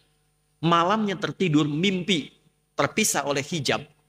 Mendengar suara menyampaikan, saya Aisyah mengucapkan terima kasih kepada engkau. Ini kisah nyata. Kisah nyata. Jadi kalau ibu dari sekarang niatkan, itu ada nasabnya, ada amalnya. Ibu tahu Mbah Maimun, Kiai Haji Maimun Zubair? Ya, yang dari Rembang itu selama hidupnya meneladani zikirnya Sayyidah Khadijah. Paling populer, paling favorit bahasan beliau itu Sayyidah Khadijah. Dibahas oleh beliau itu, diteladani dan memohon kepada Allah tuh kebaikan-kebaikan luar biasa. Pengen wafatnya di Mekah, ya di tempat di samping yang sosok yang diteladani dicintainya. Itu meninggalnya di Mekah sudah penuh, kuburan Ma'la itu penuh. Nggak ada lagi yang bisa masuk. Tapi izin Allah bisa dikuburkan di situ, dekat dengan makamnya Sayyidah Khadijah. Saya sudah ziarah ke sana, sudah tahu. Ini Sayyidah Khadijah, ini Mbah Mun, ini ada Pak Kiai Yahya, ya, Mukhlis Yahya dan seterusnya. Itu orang-orang luar biasa. Termasuk Syekh Nawawi Al-Bantani ada di situ. Syekh Nawawi Al-Bantani. Balik lagi. Dari situ ada nasab. Apa di antara nasabnya? Bukankah sepeninggal Nabi Sayyidah Aisyah punya ruang khusus untuk ibadah? Dan di situ pula beliau buka majlis taklimnya. Ya, ditutup lewat hijab. Jadi kalau sahabat pengen mendapatkan hadis, datang ke tempat namanya Sofwa. Nanti satu saat kalau ibu umrah atau haji, ya mungkin nanti ada ruangan raudhah, tahu ya Bu ya? Dari raudhah itu dari kamar sampai ke mimbar. Itu kan depan kamar itu menghadap ke sini, itu ada ruangan gundakan kan di atas. Nah itu tempatnya Sayyidina Ali bin Abi Thalib, sampingnya ada tempat mushaf. Itu namanya suffah. Suffah itu golongan orang-orang yang sengaja belajar kepada Nabi, sepeninggal Nabi belajar kepada istri Nabi SAW. Nah, di mana belajarnya? Di tempat itu dari siapa? Di antaranya Sayyidah Aisyah. Sayyidah Aisyah itu punya ruang khusus plus mihrabnya ada di situ. Di nasab Maryamnya sudah saya turunkan, nasab istri Nabinya sudah saya turunkan, tinggal amalannya. Oke, satu. Amalan pertama apa tadi? Tahajud. Tempatnya di mana? Itu yang istimewa ya Bu ya. Jadi kalau ibu di tempat biasa pun gak ada masalah. Tapi kalau ingin istimewa di teruskan. Rakaatnya berapa? Saya ulang. Rakaatnya berapa? Oke. Ya 8, 11 gini. Bebas. Ya, sudah, fokus. Dalilnya apa? Nah, kalau sudah masuk kita ke ibadah, tidak boleh pakai pendapat pribadi. Harus pakai ad-dinu huwad dalil. Ya? Jadi di Imam Muslim itu punya 9 jilid. Jilid pertamanya, itu di jilid yang pertama di Sahih Muslim, ada bab tentang muqaddimah. Di situ ada hadis pertamanya tentang sanad. Babul isnadi minad din. Semua terkait agama itu mesti ada sanad, mesti ada dalil. Laulal isnadu laqalan nasuma yaqul. Kalau nggak ada dalil, semua orang bisa punya pendapat. Hadis Muslim nomor hadis 729. Yang meriwayatkan siapa? Ibnu Umar radhiyallahu taala anhuma. Namanya Abdullah, anaknya Umar. Umar bin Khattab itu sengaja bikin rumah persis di depan rumahnya Nabi, depan Raudhah. Arah ke awali ke depan. Sengaja dibikin kamar untuk Abdullah kecil anaknya supaya melihat Nabi sejak keluar rumah. Jadi Umar ini sudah menyiapkan anaknya Abdullah khusus untuk belajar dengan Nabi. Ini nasab, Bu, ya. Jadi ada nasab dalam ilmu hadis, mesti ada di keluarga yang dibanggakan walaupun satu perwakilan, Bu. Ibu nggak hafal Quran, siapkan satu anak untuk hafal. Anak belum hafal, ada cucu. Allah sudah kasih 10 anak, 20 cucu. Kalau dengan demikian belum ada juga satu yang dibanggakan, berapa lagi yang harus Allah berikan? Siapkan. Jadi nanti di akhirat itu ada yang dibanggakan. Siapa yang dibanggakannya nanti? Yang mau ngasih mahkota siapa? Satu siapkan. Ahli matematika bagus, yang arsitek bagus. Tapi usahakan satu ada yang jadi kebanggaan saat pulang. Itu poinnya. Nah, Umar nyiapkan anaknya Abdullah. Abbas nyiapkan anaknya Abdullah. Amr bin As nyiapkan anaknya Abdullah. Malikah nyiapkan anaknya namanya Anas. Abdullah disiapkan rumah depan rumah Nabi, kamarnya disiapkan supaya lihat Nabi dari sejak keluar rumah, gimana jalannya, gimana kemudian ke majlis taklimnya. Sehingga setelah Nabi meninggal, beliau meriwayatkan hadis sebanyak kurang lebih 2.800 hadis. Di antara hadisnya, ini yang mau saya sampaikan. Salatul laili masna masna. Kata Nabi, kalau ingin memulai tahajud, ada kelasnya. Ada kelasnya. Pertama kelas pemula. Ya. Tapi bangga, pemula juga tahajud. Kelas pemula itu jangan dipaksakan dulu, ngambil 11, ngambil 23, ngambil 40, terlalu banyak. Ini dari Nabi, bukan dari saya. Mulailah dengan 2 rakaat dulu. Berapa?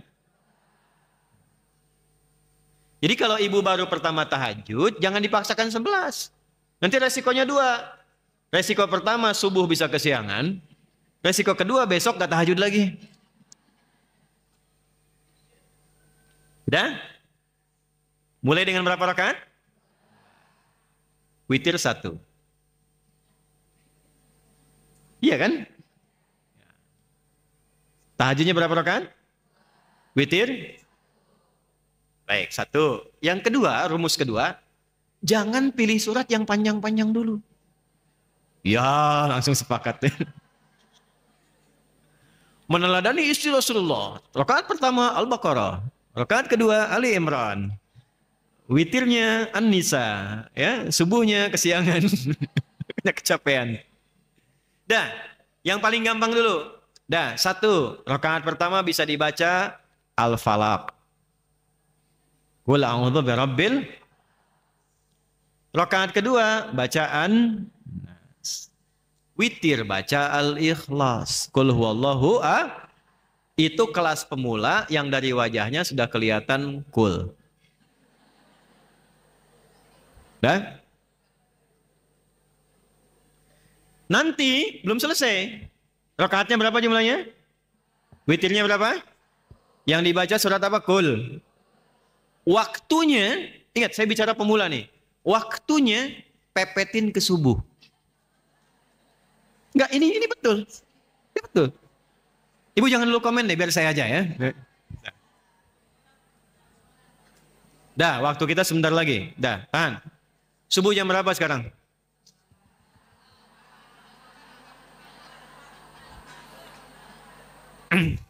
Jam berapa waktu subuh sekarang? Saya cuma nunjukin, bukan jawab. 4. Hah? 41, 40, 42. Terjadi perbedaan pendapat di kalangan ibu-ibu. Ini menunjukkan Anda tidak berasal di tempat yang sama. Oke. Sudah, ambil pertengahan lah. Ambil, ini kan 440, 442. Ambil 441 misalnya. Sudah, sebentar. Bangun jam 4:04. Saya ulang ya. Saya langsung ke teknis. Bangun jam 4. Tapi bikin alarm 3 kali. Sudah? 4 kurang 1/4. Jam 4 plus jam 4 lewat 10. 4 kurang 1/4 alarm bunyi untuk dimatikan. Persiapan alarm kedua. Nah, ini rumus. Enggak, kalau saya tafsirkan panjang. Karena ayatnya nanti ada terkait dengan persiapan. Tahajud itu dari kata hajada tambah ta dan tasdid sebelum akhir. Ini rumus. Udah ada ilmunya. Hajada itu aktivitas yang dilakukan setelah tidur. Jadi tidur dulu baru bangun malamnya. Nah kalau pakai ta artinya usaha untuk sungguh-sungguh. Kalau pakai tasydid sebelum akhir artinya tidak mudah melakukannya. Jadi untuk tahajud itu nggak mudah. Ibu nggak percaya silahkan. Ibu pengen bangun jam 3, belum tentu bisa bangun. Godaannya nggak mudah. Memang bangun, tapi kan masih begini. Sadar jam 4 kan? Nah jadi pasang alarm 3 kali, matikan, siap yang kedua, begitu yang ketiga sadar. 4/4 itu kan tidak langsung ibu sholat kan? Nggak ada orang bangun langsung sholat. Apa sunnahnya setelah itu? Saya agak cepat. Saya jawab pakai hadis. Abu Dawud nomor hadis 1367. Dari Abdullah lagi, tapi Ibnu Abbas radhiyallahu ta'ala anhuma. Sedang menginap di rumah bibinya, salah satu istri Nabi sallallahu alaihi wasallam, namanya Sayyidah Maimunah. Itu masuk kemudian nginap di situ, tidur ingin lihat kebiasaan Nabi. Kata Ibnu Abbas setelah meninggal dunia Nabi, beliau hafal 2000 hadis, usia masih 13 tahun kurang lebih.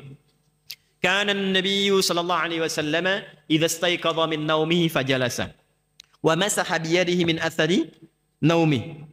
Faqara khawatim Ali Imran. Baru baca doa bangun tidur, baru fadhahaba ila shanin mu'allaqah fatawadda.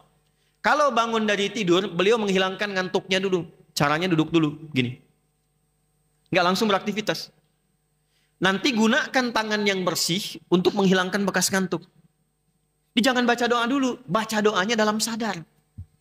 Bukan saat ngantuk. Jadi baca doa ketika sadar. Saat sadar itulah doa yang dibaca masuk ke hati. Kalau sudah masuk ke hati, tubuh dibimbing untuk mudah bangun. Yang kadang-kadang repot, belum sadar baca doa. Jadi doanya nggak masuk. Nah setelah itu baru pergi berwudu. Antara ibu bangun sampai wudu kan ada jeda kan? Kalau Anda siapkan jedanya itu 15 menit dari bangun, wudu, balik lagi persiapan 15 menit, maka muncullah 4:30, 4:30. Ibu masih punya waktu kurang lebih 11 menit untuk sholat plus witir. 2 rakaat bacanya Al-Falaq dengan An-Nas. Nggak mungkin 1 jam. Nah kan? Paling lama 5 menit. Witirnya Al-Ikhlas. Paling lama 2 menit. 5 tambah 2, 7 menit. 3 menitnya sunnah Nabi rebahan. Miring kanan. Nunggu subuh. Nggak mungkin tidur lagi tuh. Karena mepet ke subuh. Ya kan? 1 menit kemudian azan. Jadi ibu dapat tahajud, dapat witir, dapat sunnah rebahan. Nunggu ke subuh sambil zikir. Plus subuhnya. Tapi itu pemula.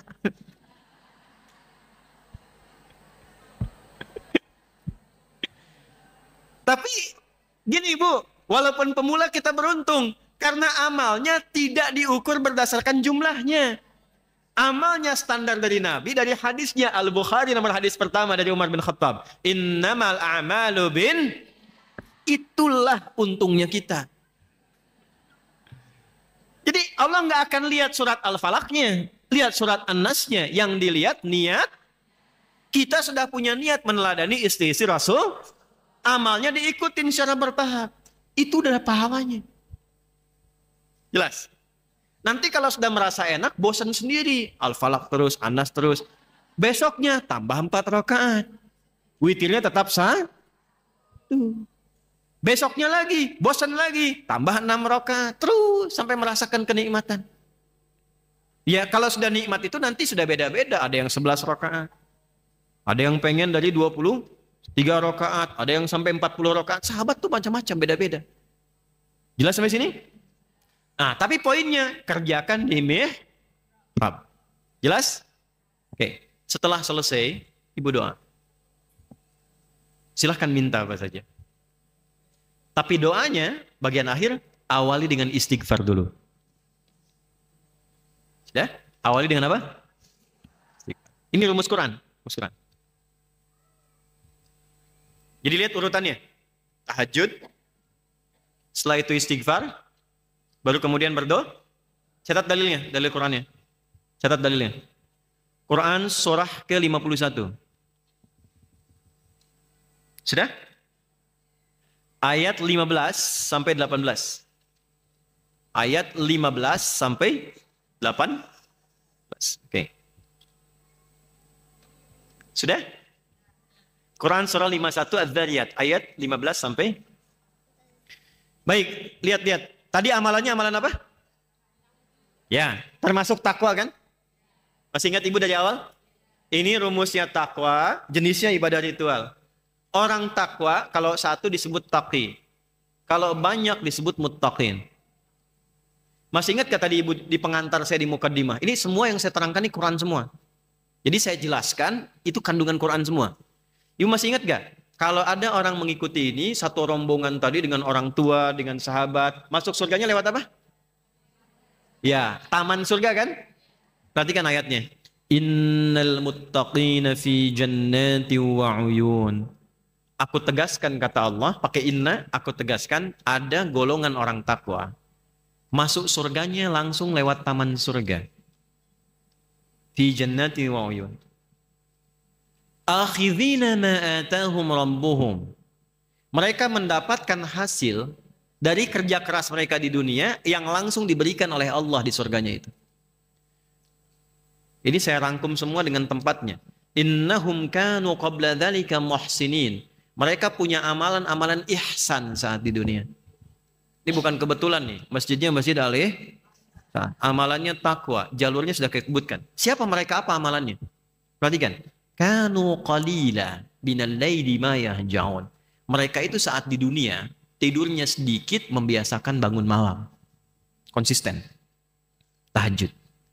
Jadi ayat ini ingin menerangkan ada calon penghuni taman surga yang sedang beraktivitas di bumi. Sebelum dia meninggal sudah dikabari dan dia pilih itu. Setelah dia tahajud selesai, mendekat ke arah subuh. Nah, waktu yang dekat ke subuh itu bahasa Arab disebut dengan sahar namanya. Ya, sahar. Aktivitas yang dikerjakan di waktu sahar namanya sahur. Kenapa ada makan sahur? Maksudnya makannya pepetin dekat subuh. Jangan terlalu awal. Kalau subuh 4:30, makanlah jam 4, makan 4:04. Kalau makan 2:30 bukan makan sahur. Itu makan namanya setengah malam. 1/3 malam. Sahur itu mepet ke subuh. Apa hikmahnya? Supaya tenaganya lebih terkumpul. Tahan laparnya lebih lama. Karena mepet ke dekat subuhnya. Itu sahur. Waktunya apa? Sahar. Jamak dari sahar itu namanya ashar. Asharun. Selain makan sahur, ada amalan lain yang dahsyat. Kalau dikerjakan konsisten, jaminannya teman surga. Apa itu? Ayat 18-nya. Wabil ashari hum yastaghfirun. Ya. Dan ada orang yang istighfar. Jadi setelah tahajud, urutannya istighfar. Setiap dia waktu sahar menjelang subuh, dia istighfar dulu. Astagfirullahaladzim, astagfirullahaladzim, astagfirullah. Itu yang paling pendek. Sekali lagi, kelas pemula.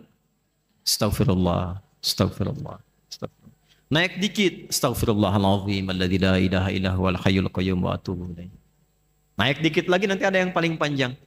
Allahumma ya Rabbi, anta Rabbi, wa ana abduka khalaqtani wa ana abduk. Itu kelas paling tinggi istighfar, sayyidul istighfar. Ibu kalau biasakan ini dilakukan, punya dua keutamaan. Satu, apapun doa yang diminta, sepanjang maslahat dunia akhirat, itu akan dikabulkan. Bahkan ada yang belum minta, Allah sudah jawab. Hidupnya nggak capek, Bu. Tadi terkait rezeki tadi. Jadi sebelum dia melakukan sesuatu, Allah sudah siapkan. Ibu kalau nggak percaya silahkan deh, coba dulu. Nanti ibu rasakan bedanya, bedakan rasanya, pasti terasa bedanya. Lain.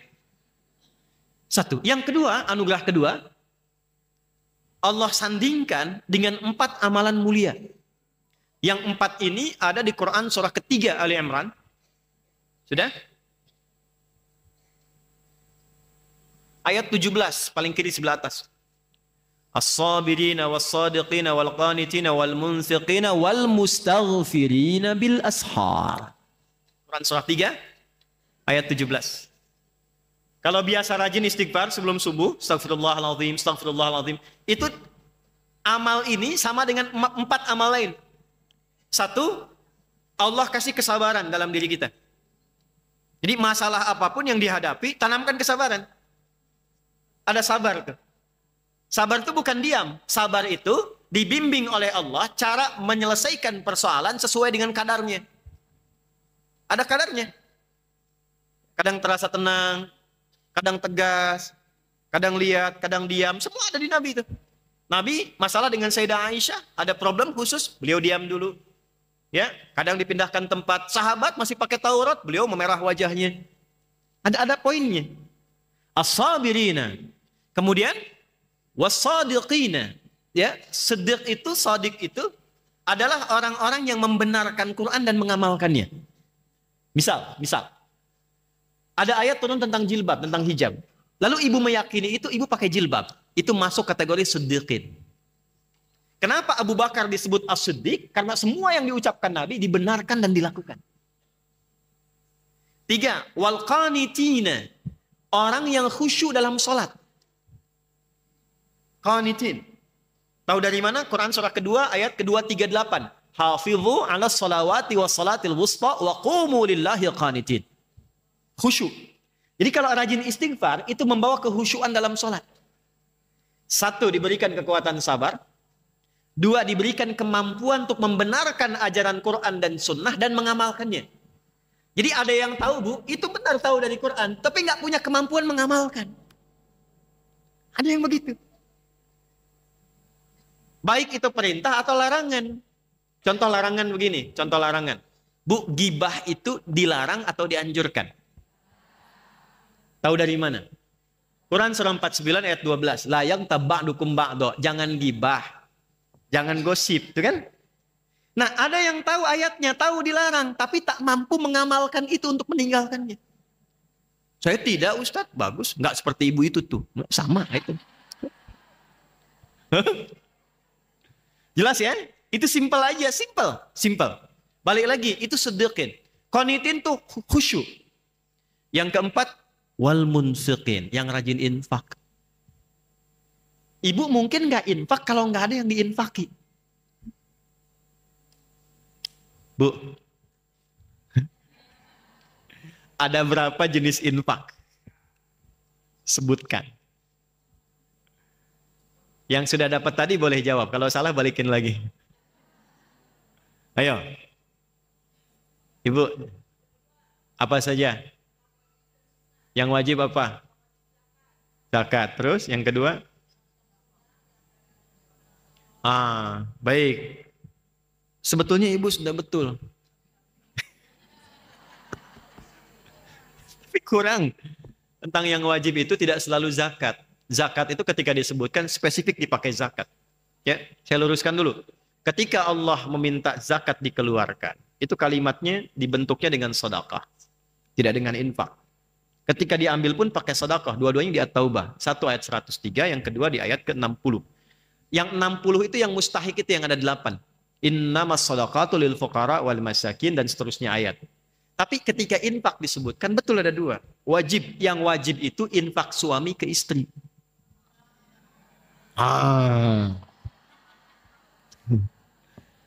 Ya. Nih Pak. 1 dirham. Bahasa Nabi ini. Yang diberikan oleh suami kepada seorang istri itu lebih tinggi nilainya di sisi Allah dari pemberian apapun. 1 dirham itu 2.500. Ya, 1 dirham. 1 dirham. Apalagi kalau 1 dinar misalnya. Enggak, maksudnya begini maksudnya. Bapak itu bawa uang 1 juta. Kasih ibu. Tapi ibu harus menjadikan 1 juta cukup untuk sebulan. Jadi makanya ada hadis, semakin suami ngasih uang belanja lebih, itu semakin dicintai Nabi, Pak. Betul ya. Tapi bagi istri yang bisa menata uangnya. Kalau tak bisa menata, tidak dianjurkan. Ya, nanti kita belajar fikih bapak-bapak ya. Balik dulu ke sini Bu, balik sini. Kenapa tiba-tiba ke situ tuh? Balik lagi. Quran surah 4 ayat 34. Nah, nafkah itu singkatan dari infak, Bu. Ini nafkah itu singkatan infak. Orang kita tuh suka nyingkat. Iqomat disingkat jadi komat. Infak disingkat jadi nafkah. Bahasa Qurannya infak. Quran surah 4 ayat 34. Ar-rijalu qawwamuna 'alan nisa bima faddalallahu ba'dahum 'ala ba'dhi wa bima anfaqu min amwalihim. Di infaknya suami kepada istri itu yang disebut nafkah, itu infak wajib. Jelas? Yang sunnah mana? Yang sunnah itu di luar itu. Sunnah pun ada dua tingkatannya. Sunnah yang ditekankan di lingkar terdekat, misal ayah, ibu, orang tua, itu nggak boleh dizakati. Tapi diberikan dari infak. Dari mana dalilnya? Quran surah kedua ayat 215, ada 5 golongan. Yas'alunaka madza yunfiqun. Mereka bertanya padamu Muhammad SAW, apa yang harus diinfakkan kepada siapa? Turun ayat, kul ma anfaqtu min khair. Kalau pengen infak, yang paling baik, yang paling bagus, satu lil walidain, untuk orang tua. Sifat orang tua itu nggak minta biasanya. Kalau butuh nggak minta, cuman kadang suka nanya. Ya, kemarin mama dengar dari mall ya, iya mah memang enak banget makanannya. Itu nggak minta, cuman nanya. Jelas? Nah itu gak boleh pakai zakat. Pakainya apa, Pak? Contoh, nanti ada infak umum yang Al-Baqarah 261. Apa infak umum? Banyak yang di luar sampai ke luar negeri yang nyumbang ini itu. Yang di masjid tuh kalau ada kotak jalan, itu bukan mobil-mobilan, kotak infak. Nah itu yang umum, yang nomor 3. Balik, tapi bagaimanapun ibu benar ada 2. Ibu dapat hadiah. Belakang ya, Bu. Belakang.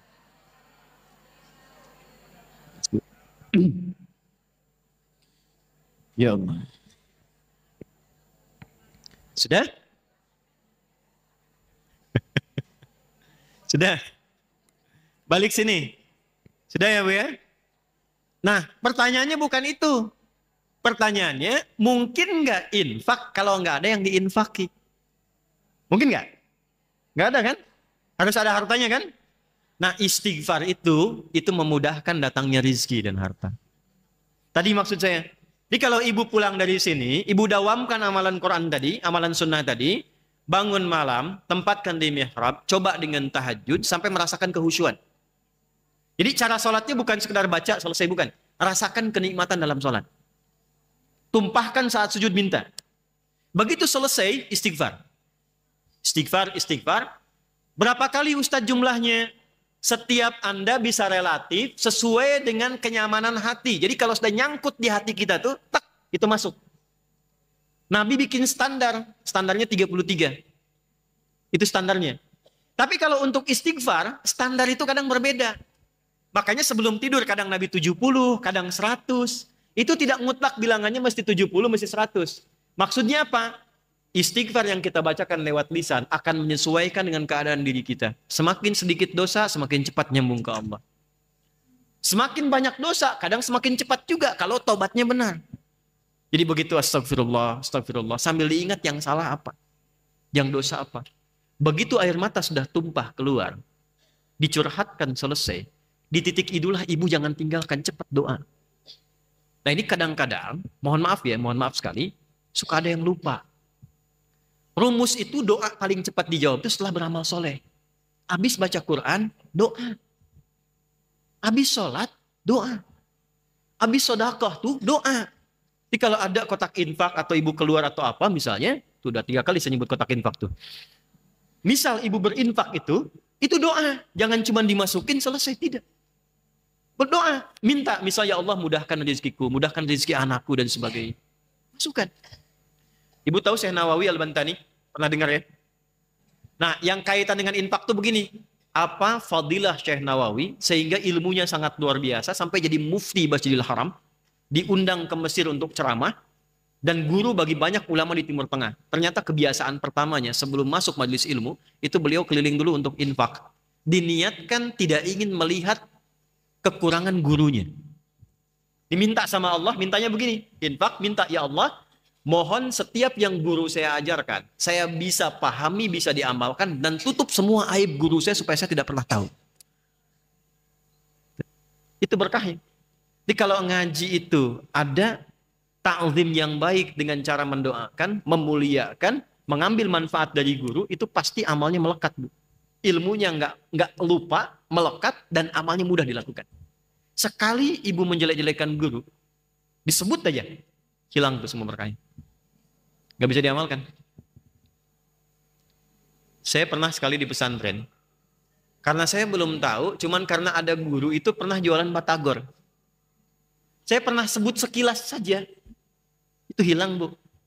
Sebut sekilas, bukan untuk merendahkan, cuma sebut sekilas.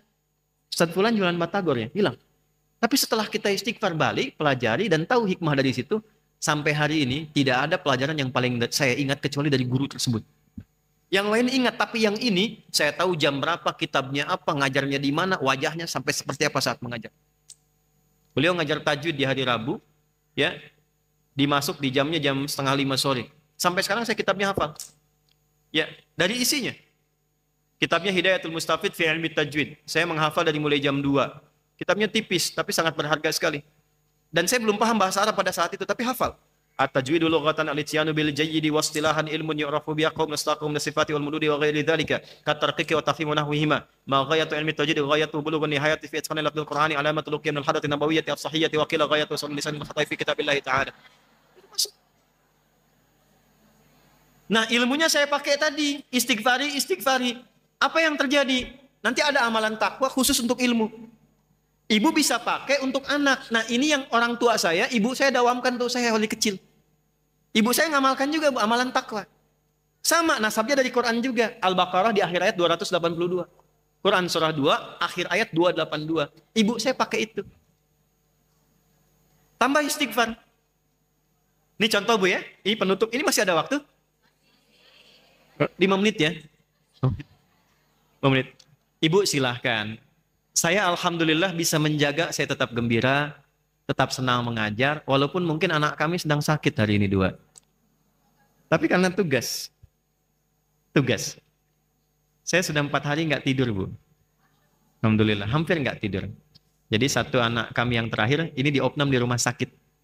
Sudah 3 hari. Jadi saya bolak-balik rumah sakit, bolak-balik.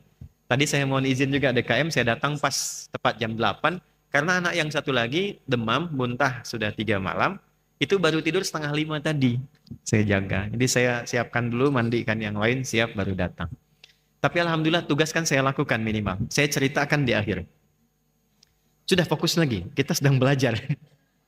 Anda tidak dihisap dengan anak saya yang dihisap ya. Jadi saya mau teruskan dulu sebentar. Ibu kami itu jaganya 3. 1 makanan. Jadi ibu saya itu kalau beli ayam, misal, lagi punya uang, sebulan sekali misalnya untuk membahagiakan anaknya itu, saya contohkan ayam saja paling gampang, itu nggak pernah beli ayam mati. Ya saya tahu ibu ya, nggak pernah beli ayam mati. Yang dibeli selalu hidup. Nanti yang hidup itu dibawalah ke tukang potong yang beliau kenal. Bukan sembarangan orang, dipotongnya harus di depan beliau, diminta dibacakan bacaannya yang beliau tuntut. Bismillah ya Allahu Akbar, sembelih. Kalau nggak gitu nggak beli, Bu. Jadi dipastikan makanan yang dimakan anaknya itu semua benar. Balik. Yang kedua, saya punya amalan yang saya tahu itu, dari kecil kami ditanamkan nasab-nasab amalan tadi. Yang sahabat ya, kalau perempuan jalurnya istri Nabi, kalau anak kecil kan jalurnya sahabat Nabi yang junior. Ibu masih ingat saya sebut tadi Abdullah bin Abbas, Abdullah bin Umar dan sebagainya. Abdullah bin Abbas itu punya doa khusus dari Nabi. Allahumma faqihhu fid din wa 'alimhu ta'wil. Nah, itu saya dari kecil dibiasakan itu. Diminta ya Allah pahamkan ya agama dengan mudah dan pahamkan detil sesuatu untuk mengungkap rahasianya. Allahumma faqihni fid din wa 'alimni. Yang ketiga, ini yang selalu saya saksikan kalau saya ba'da maghrib itu ibu sudah ada di mihrabnya, sajadahnya dengan mushafnya, itu kalimat pertama tuh yang saya dengar sebelum ngaji itu istighfar. Istighfar. Walaupun ayah kami sudah meninggalkan, itu konsisten sampai sekarang. Jadi kalau saya video call, saya telepon, "Mah, lagi apa?" "Baru ngaji." Saya tahu itu kalau sedang ngaji itu pasti sebelumnya tuh istighfar. Kita nggak seperti orang, nggak apa-apa. Orang lain punya nggak apa. Yang penting kita itu punya Allah. Allah pasti sudah ngatur. Pangeran sudah memberikan jalan untuk kita. Semua itu dibuka begitu. Nah, dahsyatnya apa? Yang terasakan seorang ibu yang istighfar. Itu keberkahannya bukan hanya untuk ibunya saja. Anaknya pasti dapat. Cucunya dapat. Lingkungannya dapat. Jadi saya saat menyampaikan ini, bukan hanya untuk ibu dapat materi, cukup selesai, tidak. Yang ingin saya berikan, semua keberkahan yang mampu kita dapatkan sebelum kembali kepada Allah itu bisa diraih. Nah, ini baru satu amalan Bu, baru amalan ritual. Belum amalan-amalan yang lainnya. Jadi kalau dari 100 materi yang bisa harus dibahas, ini baru setengahnya. Bukan 50, satu setengahnya dari satu itu. Jadi mungkin 0,5% baru yang kita bahas dari meneladani istri-istri Rasulullah Sallallahu Alaihi Wasallam. Jadi saya simpulkan dulu. Saya simpulkan, satu, amalan pertamanya, dekati Allah dengan takwa. Sudah? Dekati Allah dengan dengan niat meneladani istri-istri Nabi Sallallahu Alaihi Wasallam. Kalimat yang kedua tadi penting untuk menghadirkan perjumpaan, meneladani istri-istri Nabi. Karena dia seorang hamba Allah itu akan bersama di surga dengan siapa yang dia cintai. Sepanjang yang dicintai juga saleh. Orang yang menautkan dengan Nabi ketemu Nabi. Orang yang menautkan dengan istri Nabi ketemu istri Nabi. Sudah? Dua, siapkan amalan takwa dengan meningkatkan satu, sholat, khususnya sholat tahajud.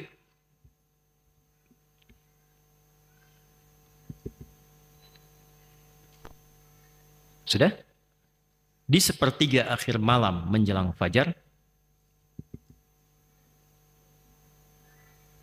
Sudah? Memasuki waktu sahar. Jadi batasnya sahar. Sudah? Nomor selanjutnya. Memperbanyak istighfar setelah tahajud. Memperbanyak istighfar setelah tahajud. Hingga merasakan kenikmatan taubat di dalam hati. Hingga merasakan kenikmatan taubat di dalam hati dan kenyamanan di dalam jiwa. Sudah? Yang terakhir, tutup dengan doa. Tutup dengan doa. Koma. Nggak usah ditulis komanya, tanda aja. Memohon kepada Allah segala kebaikan dunia dan akhirat yang diharapkan. Kalau ini babnya sudah beda-beda ya, setiap orang punya permohonan masing-masing. Nah, dalil yang terakhir ini, dalil terakhir untuk berdoa tadi itu, saya ambil nasabnya Nabi Yakub aja di Quran surah 12 ayat 86. Innama ashku bathi wa huzni ilam. Quran surah 12 Yusuf ayat 86. Sudah? Sudah ya? Oke. Ibu tahan penanya. Saya simpulkan tutup dengan satu ayat. Perhatikan baik-baik. Gak harus ibu catat, gak apa-apa. Ini kan amalan meningkatkan takwa kan? Masih ingat tadi yang saya sampaikan? Doa cepat dijawab, persoalan dimudahkan, rizki datang cepat kan? Perhatikan baik-baik. Suratnya ditempatkan oleh Allah di surat rumah tangga.